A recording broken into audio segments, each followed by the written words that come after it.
Hey, salut à tous, c'est Rosagus et aujourd'hui je suis en compagnie de Shinji-Ha. On va parler d'un manga très peu connu en France, surtout dans le reste de l'Europe, mais qui a fait un grand succès au Japon, Gundam.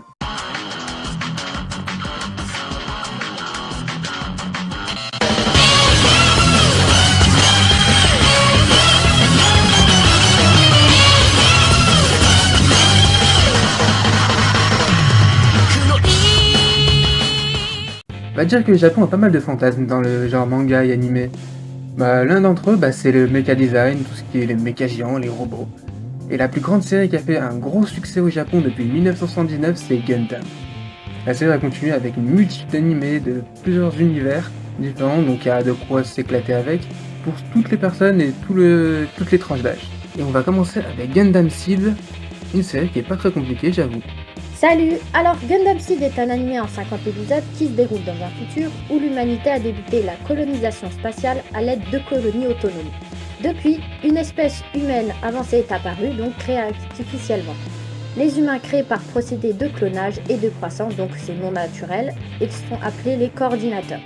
Les coordinateurs sont plus intelligents, plus forts, plus résistants, etc. On peut dire que ce sont des humains améliorés. Cette nouvelle génération d'êtres humains créa globalement 3 grandes nations, donc Zaft, constituée de coordinateurs essentiellement, Orb, qui est une nation neutre, donc qui a les coordinateurs et les naturels, et le Blue Cosmos pour l'anéantissement des coordinateurs. Les différences entre naturels, donc c'est un être humain normal, et coordinateurs ne prirent pas longtemps pour créer des conflits. Kira Yamato est le personnage principal de cet animé. Il vit sur Heliopolis, une colonie neutre faisant partie d'Orb. Cette colonie fut attaquée par Zaft et Kira se retrouve donc au milieu du champ de bataille. Pour protéger ses amis, il embarque donc dans le Strike, l'un des 5 prototypes de Mobile Suit développés dans la colonie par l'Alliance. Les 4 autres ont été dérobés par Zaft par une équipe d'élite qui comprend Athran, le meilleur ami d'enfance de Kira. Ce dernier sera initialement obligé de combattre pour protéger des innocents de la colonie, mais également ses amis car étant un coordinateur, ses facultés de combat sont hors normes. Dès lors, plus le conflit progresse, plus Kira se questionne. Que dois-je faire? Suis-je du bon côté? Comment sauver Athran? Plusieurs questions auxquelles il aura du mal à y répondre et viendra même à devoir affronter à mort son meilleur ami. Autour de lui, le pilote Moula Fraga tentera d'être son mentor et le guidera au cours du conflit, et le capitaine Mario Ramius devra prendre des décisions difficiles et se demander si son combat est juste. Passons ainsi à ce qu'on en a pensé. La série Gundam a un son très particulier au design mecha. Pour commencer, le seul bémol que je trouve à cette série, c'est que le nom de Gundam est donné beaucoup trop facilement. Dans les séries classiques, le Gundam est vraiment une unité surpuissante et unique en son genre. Dans Seed, il y a beaucoup d'unités de type Gundam, ce qui rend un peu dommage parce que ça casse le mythe du Gundam. Pour la diversité et le style des unités, c'est quasiment du sans faute. Il est clair que les MS, donc Mobile Suit, de Seed sont d'une grande beauté et il y a de quoi trouver son bonheur.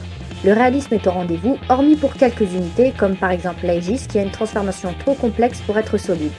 L'idée des différents backpacks, c'est-à-dire les équipements dorsales et le système de propulsion pour le Strike, est une excellente idée et le fait que les unités Skygrasper, donc ce sont des avions de chasse équipés d'armements conventionnels mais qui peut en prime transporter les différents backpacks du Strike, s'en équiper et ou les transporter au Strike est un bon point. Avant de conclure, un petit parallèle avec la série originale Gundam s'impose. Ayant vu une partie des vieilles séries originales, je ressens vraiment une forte inspiration. Comme si le studio a essayé de réadapter la série avec de nouvelles problématiques et un rythme plus maîtrisé. Il y a beaucoup de points en commun, mais c'est une grossière inspiration de la série et non pas un copier-coller. L'Universal Century, autrement dit la chronologie originale de la série, est bien plus compliqué à l'heure actuelle pour être adapté en seulement 50 épisodes. Alors que dire de Gundam Seed? Pour moi, c'est très compliqué. La série est de bonne qualité et on ressent la volonté du studio Sunrise de toucher un nouveau public et c'est plutôt réussi. Les problématiques soulevées sont très intéressantes et tentent de nous préparer pour l'avenir car il est certain qu'un jour, une nouvelle catégorie d'êtres humains améliorés verra le jour, que ça soit de simple amélioration bioélectronique avec le cyberhumanisme ou par simple évolution du genre humain. La série se conclut malheureusement sur un trop simple happy end. Je sais que ça fait plaisir, mais pour un scénario aussi riche, la fin aurait mérité quelque chose de plus complexe. Mais il est vrai que cela aurait pu décevoir les plus jeunes ou les néophytes. Cette série inclut une véritable interaction sociale. Les couples sont pris en compte et il y a une véritable évolution dans ces derniers. Les personnages ne se tournent pas autour durant toute la série et certains iront même jusqu'à profiter de leur conjoint par pur égocentrisme. En ce qui concerne les musiques, les openings sont plutôt intéressants et vont parfaitement avec le style de l'anime. Pour ma part, j'ai un petit coup de cœur pour le troisième.